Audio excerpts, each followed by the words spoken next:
अच्छा ये बताई रहुआ तो घर है या नहीं तो घर दुआर छोड़ दिले बनी अरे वो तो सन्यासी हो गई बनी तो रहुआ मेहरारू के हाल का जानो कल्पना गौले रहनी ए रेशमा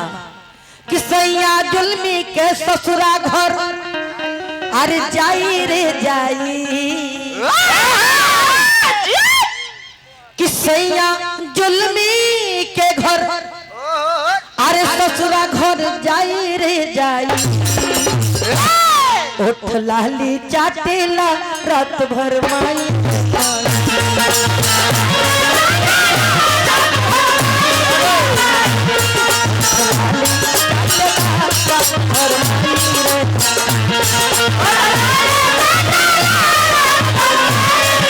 हमरा के हाथ में दी ऊपर हाउ न दिया हमरा के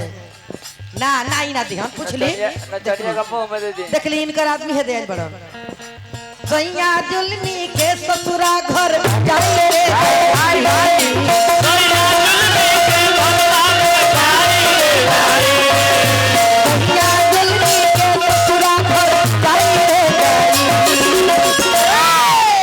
इनके मरद दिए को ना दी को हमरा ना मिली इनका के इनके दे दी हमके हमरा हाथ के दे दी तो मरद दर्द हां जी जी आई हमरा प्रेम भैया राजा भैया की तरफ से बहुत बड़ा आशीर्वाद आई करा रूम पर ले तू का मर्द उठावता रे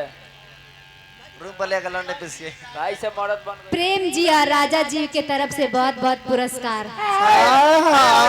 और ही भाव में कहो भाव में तनी भाव में बोलो मैं उन साहबान को कहो प्रेम जी और राजा जी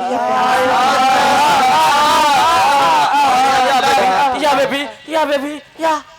उठ लाली चाटेला रात भर माई रे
राजा भैया प्रेम भैया की तरफ से बहुत बड़ा आशीर्वाद आई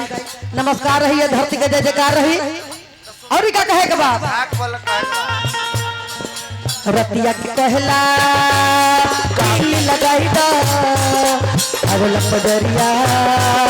दिया बुताई दा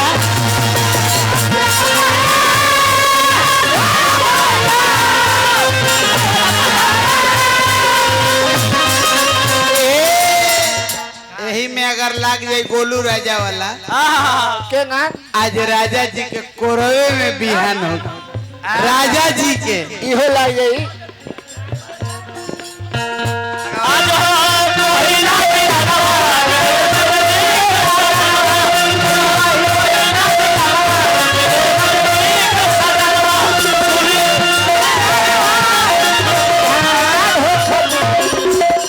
पैसों तो बोले दो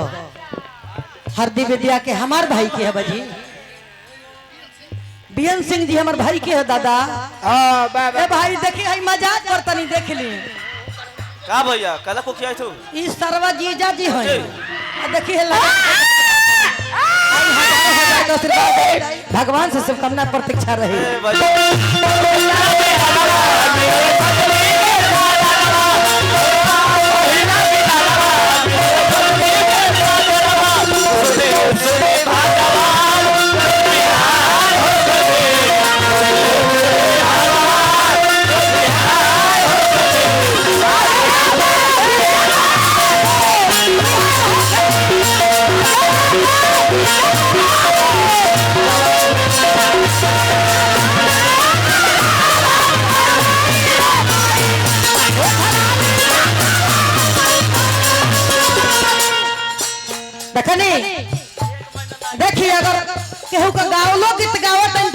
गाई हाँ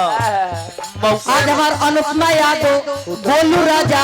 ए बार की स्टार बालू हाँ उ तो वो लोग को साटा 5-5 लाख में होता है उ तो एगो गाना जानता रे खाली काल भी न भात के भवार भी न भात के सही बात बा बस अबे उठम नु न तनी कहिए चल बिना भात के बात बिना भात के ओ मारा बोला रे जो बनावा जाए बेसुरा रतिया के कहला किल लगाई दे अंदर में आवला दिया बुताई दे